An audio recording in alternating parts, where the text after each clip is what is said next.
حامدًا مصليًا أما بعد الحمدللہ رب العالمین۔ السلام علیکم ورحمۃ اللہ وبرکاتہ۔ حضرت سودا رضی اللہ تعالی عنہ بنت زمعہ نبی صلی اللہ علیہ وسلم کی زوجہ محترمہ ہیں۔ ازواج مطہرات میں یہ فضیلت صرف حضرت سودا رضی اللہ تعالی عنہ کو حاصل ہے کہ حضرت ختیجہ رضی اللہ تعالی عنہ کے انتقال کے بعد سب سے پہلے وہی نبی صلی اللہ علیہ وسلم کی عقد نکاح میں آئیں۔ وہ ابتدائے نبوت میں مشرف باسلام ہوئی تھیں، اس بنا پر ان کو خادم الاسلام ہونے کا شرف حاصل ہے۔ ان کی شادی پہلے سکران بن عمر سے ہوئی تھی۔ حضرت سودا رضی اللہ تعالی عنہ انہی کے ساتھ اسلام لائی اور انہی کے ساتھ حبشہ کی طرف ہجرت ثانیہ کی۔ حبشہ سے مکہ واپس ہوئیں۔ سکران نے کچھ دن کے بعد وفات پائی اور ایک لڑکا یادگار چھوڑا جس کا نام عبد الرحمن تھا۔ انہوں نے جنگ جلولہ میں شہادت حاصل کی۔ حضرت ختیجہ رضی اللہ تعالیٰ عنہ کے انتقال سے نبی صلی اللہ علیہ وسلم نہایت پریشان و غمگین تھے۔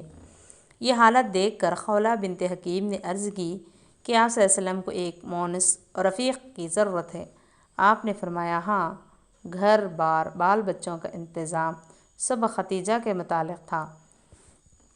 آپ کے ائمہ وہ حضرت سودا رضی اللہ تعالیٰ عنہ کے والد کے پاس گئیں اور جاہلیت کے طریقے پر سلام کیا، انعم صباحا، پھر نکاح کا پیغام سنایا۔ انہوں نے کہا، ہاں، محمد صلی اللہ علیہ وسلم شریف کفو ہیں، لیکن سودا سے بھی تو دریافت کرو۔ غرض سب مراتب طے ہو گئے تو نبی صلی اللہ علیہ وسلم خود تشریف لے گئے اور سودا رضی اللہ تعالیٰ عنہ کے والد نے نکاح پڑھایا۔ 400 درہم مہر قرار پایا۔ نکاح کے بعد عبداللہ بن زمعہ سودا کے بھائی جو اس وقت کافر تھے آئے اور ان کو یہ حال معلوم ہوا تو سر پر خاک ڈال لی کہ کیا غضب ہو گیا۔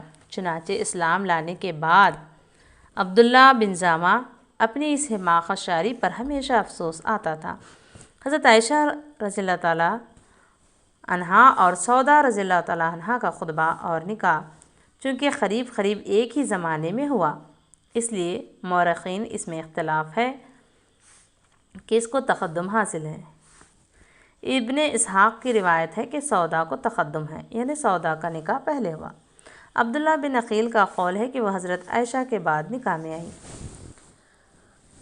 شکل و شباہت: حضرت سودا بلند بالا فربا اندام تھی، اس وجہ سے تیزی کے ساتھ چل پھر نہیں سکتی تھی۔ حجۃ الوداع میں جب مزدلفہ سے روانہ ہونے کا وقت آیا تو انہوں نے نبی صلی اللہ علیہ وسلم سے اس بنا پر سب سے پہلے چلنے کی اجازت مانگی کہ ان کو بھیڑ بھاڑ میں چلنے سے تکلیف ہوگی۔ آیات حجاب سے پہلے عرب کی قدیم طرز پر ازواج مطہرات قضائے حاجت کے لیے صحرا کو جایا کرتی تھیں۔ حضرت عمر کو یہ ناگوار ہوتا تھا، اس بنا پر حضرت صلی اللہ علیہ وسلم کی خدمت میں پردے کی تحریک کرتے رہے تھے، لیکن ابھی ان کی استدعا قبول نہیں ہوئی تھی کہ حضرت سودا رات کے وقت قضائے حاجت کے لیے نکلیں۔ چونکہ ان کا قد نمایاں تھا، حضرت عمر رضی اللہ تعالیٰ عنہ نے کہا، سودا، تم کو ہم نے پہچان لیا۔ اسی واقعے کے بعد آیات حجاب نازل ہوئی۔ اخلاق و عادات: حضرت سودا کے نبی صلی اللہ علیہ وسلم کے اخلاق و عادات میں سخاوت و فیاضی ایک نمایاں وصف تھا۔ اسی بنا پر صحابہ میں جس کو آپ سے محبت، جس قدر تقرب حاصل تھا، اسی قدر اس پر اس وصف کا خاص اثر پڑتا تھا۔ ازواج مطہرات کو آپ صلی اللہ علیہ وسلم کے اخلاق و عادات، فیض، صحبت سے متمتع ہونے کا سب سے زیادہ موقع حاصل تھا، اس لیے یہ وصف ان میں عموماً نظر آتا ہے۔ حضرت سودا رضی اللہ تعالی عنہ اس وصف میں حضرت عائشہ رضی اللہ یہ باستثناء حضرت عائشہ رضی اللہ تعالیٰ سب سے ممتاز تھیں، یعنی عائشہ رضی اللہ تعالیٰ عنہ کے بعد ممتاز تھی حضرت سودا رضی اللہ تعالیٰ۔ ایک دفعہ حضرت عمر رضی اللہ تعالیٰ عنہ نے ان کی خدمت میں ایک تھیلی بھیجی۔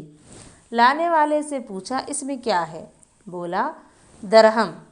بولیں، کھجور کی طرح تھیلی میں درہم بھیجے جاتے ہیں؟ یہ کہہ کر اسی وقت سب کو تقسیم کر دیا۔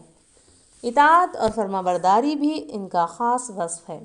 اس وصف میں وہ تمام ازواج مطہرات سے ممتاز تھیں۔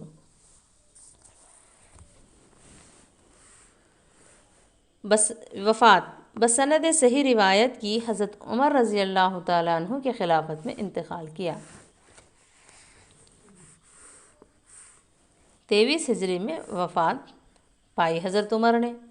عمر رضی اللہ تعالیٰ کے آخری زمانے میں وفات پائی، اس لیے ان کا زمانہ خلافت 22 ہجری ہوگا۔